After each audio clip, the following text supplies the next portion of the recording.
Hello everyone, my name is Shelly Beatty and I am the lead trichologist for the Hair Loss Treatment Center of America.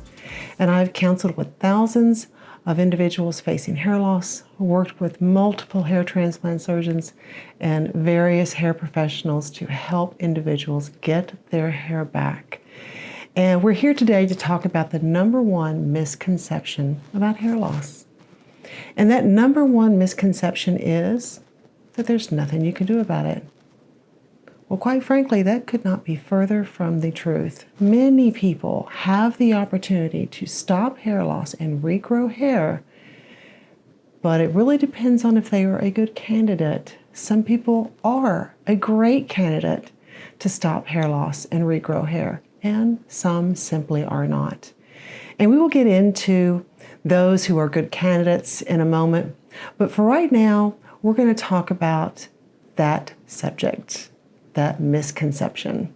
The reason behind the misconception is so many people recognize that they're losing hair and they just do some knee-jerk reaction and they go out and buy something and they start using it. Typically they don't get really fast results, so they just quit.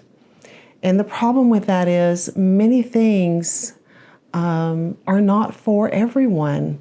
If you really need to be using the right type of product for your individual type of hair loss. And all that's dictated by very many different things, such as how long your hair loss has been occurring and what is the degree of your hair loss. So we're going to get into the details behind that. You simply cannot expect to take a pill that is going to magically stop your hair loss or find some, special formulation of shampoo that's going to make your hair loss stop and regrow. It simply is not going to happen. It typically takes a multi-layered protocol in order to effectively stop hair loss and get new hair to regrow. The first thing that you can do that is completely free, doesn't cost anything, is stop doing things that actually make hair loss worse. The first thing that people do that they shouldn't do is they ignore their genetics. You really need to look around at your family, your other members of your family, your brothers, sisters, parents, grandparents, even your cousins. If you see more than one or two people in your family that are also exhibiting signs of hair loss, chances are you have a genetic component. And that genetic component is called androgenetic alopecia. So if you recognize that you have that genetic component, what we recommend that you do is you actually look at your photos of your own hair from 5 years ago, 10 years ago, 15 years ago, compare them to where you are now. If you see a slow progression of hair loss, there is a very high probability that you have that genetic component, and it's called, again, androgenetic alopecia. You'll probably hear me say that term multiple times, and I really hope you'll learn it. So other than not ignoring your genetics, the other thing that you can do that is absolutely free is stop using harsh chemicals on your hair. I meet with young ladies especially that will say, oh, I've been losing hair for so long and I don't know what I'm doing wrong. And when I actually analyze their hair, they've got multiple shades of hair color, lots of bleach on there. And listen, in the right cases, sometimes using bleach on the hair is good, but in most cases, especially when you're already exhibiting hair loss, it can be one of the worst things you can do to your hair is to put any type of high volume developer on there, such as bleach. The other thing is to stop overheating your hair. People do it all the time. They use their blow dryer every day and they use it on the highest setting. For someone who has really strong hair, that might be okay. But for those of us who've been experiencing hair loss, it can absolutely make that situation so much worse because the individual hair strands, when you're facing hair loss, have actually begun to atrophy. Each individual strand is getting weaker and weaker over time. So when you are constantly putting high heat on there, you are just burning those hairs off slowly. Finally, we highly recommend that you improve your nutrition. Again, this is something that you can do that's free. Did you know that we highly recommend that people take in 5 cups of fruits and vegetables per day if you want to have optimal hair growth? 5 cups. And most people don't get that much, so if you're not able to, then we recommend that you supplement it, but we don't recommend that you do any type of supplementation without speaking to your physician first. But fruits and vegetables are so effective at reducing oxidative stress. So it's good for your hair, it's good for your skin. So oxidative stress will just exacerbate hair loss. So we're trying to combat that. And remember, we're trying to do it for free. So improve your fruit and vegetable intake. And within about 3 months, you should start to see an improvement. The next thing that you can do that is free, doesn't cost anything, is to stop putting your hair in tight braids or ponytails. That is simply too much stress on your individual hair strands on a regular basis. Every now and then, it's okay. But again, I've met with so many women, they wear their hair in a ponytail every day because they're trying to hide their hair loss. And slowly over time, it just continues to get worse and worse. When you are constantly pulling on hair strands, that is so stressful on those hair strands, and it puts too much pressure on them, and it can slowly pull those hairs out, and over time can actually cause those areas to scar. And then once you have scar tissue on your scalp, you cannot regrow hair on scar tissue. You know, I see this more so in women of color. Many times they've been utilizing braids, wigs, tracks, and harsh chemicals on their hair to straighten it. And what happens over time is they will lose the entire perimeter of their hair. And over time, it can also scar that perimeter. And once it's scarred, again, it is so difficult to get hair to regrow on scar tissue. It's impossible to get hair to regrow on scar tissue. So whatever you do, do not wear your hair in any type of tight hairstyle more than occasionally. So just understand that your best mode of maintaining your hair is through prevention, hair loss prevention. And make a commitment to this lifelong, or at least until they have a cure for hair loss. Now, currently, there is no cure for hair loss yet. And we really suspect that there probably never will be, mainly because there are so many things that can contribute to hair loss, from genetics to diet, medications, medical conditions.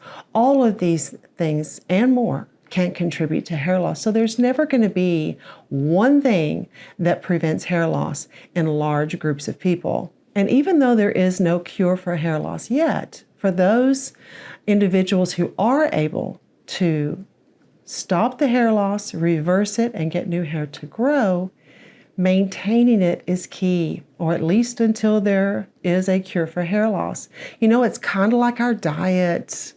If you go on a diet and you decide that you want to lose weight, and you do all that hard work and you lose the weight and you feel so good about yourself, and then you stop doing it and you go right back to where you were before.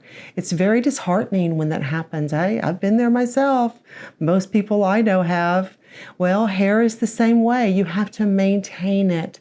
But the good news is, if you're working with a certified trichologist, they can help you maintain your hair growth.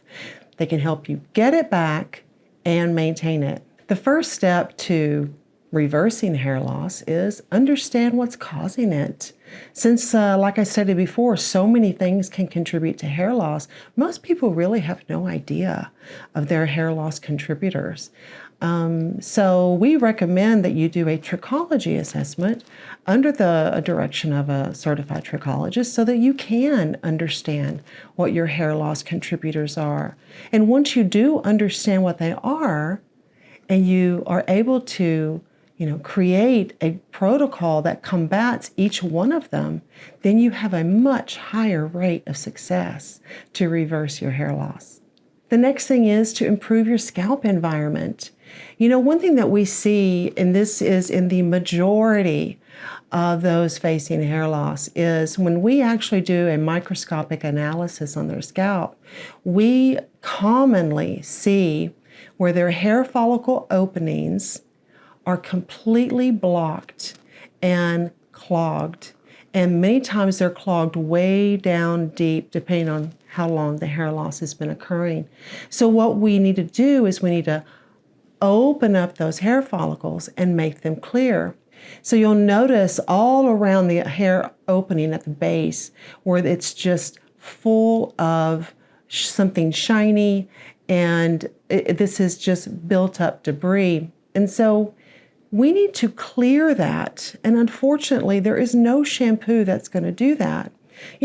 Many times people will say, oh, well, I change shampoo every now and then and it helps my hair grow. Well, the reason why it does that is because the components in shampoos are all different. And so, one tiny change can actually, help clear the scalp. But again, over time, the body is a very smart thing. It can start to rebuild that buildup again, and then your follicles are completely closed off. So the best way to clear those follicles is by using, what we recommend people use is Therapy Gold Scalp Prep Therapy prior to shampooing. When someone is trying to really actively get their hair loss to stop and get new hair to grow, we recommend that they use the scalp prep therapy on their scalp, let it sit 5 to 10 minutes prior to shampooing. And what it does is it's very liquid, and it goes into those hair follicle openings, and then it draws all of that debris to the surface so that it can then be shampooed away. And once it is shampooed away, this is the prime time to utilize a vasodilator at night. Now, the vasodilator that we recommend generally is the Therapy Gold Maximum Growth Therapy. It is a vasodilator that is not addictive to the hair follicle, but I'm sure you've probably heard of minoxidil, which is the active ingredient in Rogaine. And while it is a vasodilator, it can be addictive to the hair follicle. And once it's not present, the hair follicle will die back to where it was before. So the biggest benefit to using the scalp prep therapy is once those follicles are open and clear, and here's a photo of open and clear follicles, you can just imagine that once you put that liquid, we do prefer that you use, if you're going to use a vasodilator, that it be liquid, that it can reach all the way down into the dermal papilla of the hair. Because deep inside the hair follicle, not the hair strand that you see, but what's beneath the scalp surface is the dermal papilla. That is where hair growth occurs. And if whatever you're using on your scalp is not reaching the dermal papilla, it's going to be very, very difficult for it to work effectively. So then the next important thing is to understand your blood work. I cannot even begin to tell you how many people I have met with who they see their doctor once a year. If we're lucky, they see their doctor once a year, and you should be seeing your doctor once a year, minimal. And you should have your blood work done once a year. But not only to just have it done, but to understand it, to know what the normal ranges are. And the wonderful thing about technology today is you have access to that online, many times just on your phone. So we do highly recommend that you get your blood work done regularly, understand your blood work, and if there are things that are out of the ordinary or too low or too high, you need to work with your physician to get those into a normal range if your goal is to regrow lost hair. For instance, vitamin D. Knowing what your vitamin D level is important because there is a correlation between low vitamin D and hair loss. Another thing to keep your eye out for are your iron levels. Again, many studies done on low iron, which will contribute to hair loss. TSH is another one. Thyroid stimulating hormone. That's what TSH stands for. Thyroid conditions cause a multitude of hair loss issues. I've experienced this myself. I don't know if you can tell, but I do have a scar where part of my thyroid was removed, had thyroid cancer. I also have had my own hair loss journey and recovery, and I'm today 60 years old, and all of this hair is mine. I don't have anything added to it. It's all me. I'm able to maintain my hair because I know what my levels are supposed to be. I pay very close attention to my thyroid and my levels regarding thyroid. Another big indicator that you need to watch for in your blood work is glucose. There are other studies regarding high glucose and how they can affect the blood vessels surrounding your hair follicles. Have you ever noticed someone who is extremely overweight and their hair was very, very thin? This is because, mainly, not the only thing, but a contributor, most certainly, of high glucose levels. Those glucose levels will affect your blood vessels surrounding your hair follicles. And if the hair follicles are not receiving enough movement around them within the blood vessels, they will slowly die. Another example of something you should pay attention to in your blood work is your testosterone levels. Everyone has testosterone, men and women, both have testosterone. And have you ever noticed a man with super hairy, like he's got hair on his chest and his arms, even his hands, his back perhaps, but no hair on his head? Typically that's because of his genetic component regarding hair loss and how his body is just genetically programmed to process a particular hormone, which we'll cover in another podcast. But the testosterone levels, it's not necessarily that he has too much testosterone, but because the way he's genetically programmed, his testosterone levels are greatly affecting his hair loss and his ability to grow hair. But it can also be that way for women as well. I've met with women who have gone and they've had the hormone pellets put in, and they've told their doctor, hey, I want to have lots of energy and I want my sex drive back, and all that's great. But if they put too much testosterone in there, many, many times we see a significant increase in the amount of shedding that's happening because their body is simply not able to manage that much testosterone and prevent it from causing them hair loss. And finally, what we really want to pay attention to is the shed rate. Know how much hair you typically shed. And if it increases for more than 2 weeks, then you need to pay attention to that. Sometimes, people they may go through a little phase where they shed a little bit more hair than normal. That's very normal for that to happen. It's not always going to be exactly the same. But if you are ever shampooing your hair and you notice, you know that you typically lose anywhere from 3 to 5 hairs when you shampoo your hair, and then all of a sudden you're losing 10 or 20, don't panic. But if it stays that way for more than 2 weeks, you need to do something to mitigate that loss until you're able to find out what's causing it. So we're going to discuss just a little bit about methods to reverse hair loss. We'll be discussing these methods in later podcasts. But for now, we're going to talk about what we typically recommend for those in the mild to moderate stage of hair loss, and that is laser therapy. Laser therapy is grossly underutilized, and it's been utilized in the medical field for decades for wound healing, because what laser therapy does is it actually creates something called photobiomodulation, which is a really long word, but all it really means is it forces live cells to turn over. As we get older, what's actually happening and why we start to look older is the cells within our body, our skin, our hair, slowly start to regenerate less and less. And so laser therapy forces those cells to wake up and produce and change and turn over like they used to, so it can keep the hair follicles as youthful as possible. Now, typically we recommend laser therapy to those who, again, like I said before, in the mild to moderate stage of hair loss. We do highly recommend that you're working with a certified trichologist to utilize this. Don't go it alone. There are so many mistakes that can be made. When you're trying to get hair back, you're going to utilize laser therapy in one way. And when you're trying to maintain, you're going to utilize it in another way. So we want to make sure that you're getting the best care that you can and that you're going to get the results that you're looking for. Now, those with higher degree of hair loss, like, perhaps the man that you see who's has just the horseshoe remaining, those clients like that, typically doing laser therapy is not going to get them the results they're looking for. So again, they've heard laser therapy works, so they go out and they do it, and they say, well, that didn't work for me. Well, it isn't going to work for someone like that because many of their hair cells are completely dead. And once those hair cells are completely dead, there's no bringing them back.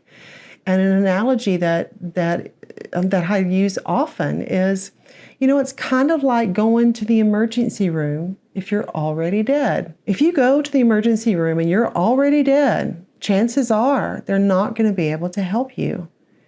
But if you go and you're just a little bit alive, if they can isolate exactly what's causing your issue and treat you properly, you can recover and thrive once again. And so laser therapy works on that same premise.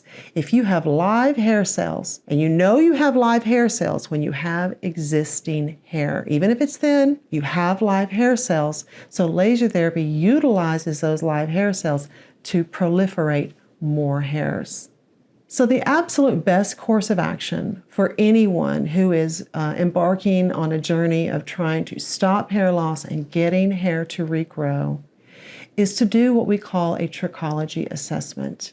Now, this assessment is in-depth. It's a lot of questions, it's a lot of information, and it's guided with certified trichologists, where once you do it, you can determine, it will help you determine and isolate what your hair loss contributors are. And if you know what's contributing to your hair loss, then you will know exactly what to do to combat those contributors. And while you're combating the contributors, if you're a laser therapy candidate, you can utilize a custom laser therapy protocol to get hair to regrow. And then once you do take the trichology assessment, we highly recommend that you work with a certified trichologist. Now, I hear this often. Well, what do trichologists do? Well, why can't I talk to my doctor? Well, it's a sad fact that most physicians only have 4 hours. 4 hours on the study of hair. And to date, there's no billing code for treating hair loss. So it's very difficult to find a physician who can do that. So what a trichologist does, that's all they do, is study the scalp and the hair. And that's what we have done for decades. Biggest secret to getting hair loss to stop and getting hair recovery is starting early. Earlier, the better. Even if you've already lost a significant amount of hair. And let me tell you, most people don't even realize they've lost hair until they've lost about 30%. So even if you find yourself in that position where you've gone back, you've looked at your photos and you say, wow, I've lost a lot of hair. If you still have hair on your scalp, you have a very good chance of having some really good results through laser therapy. But starting early is key.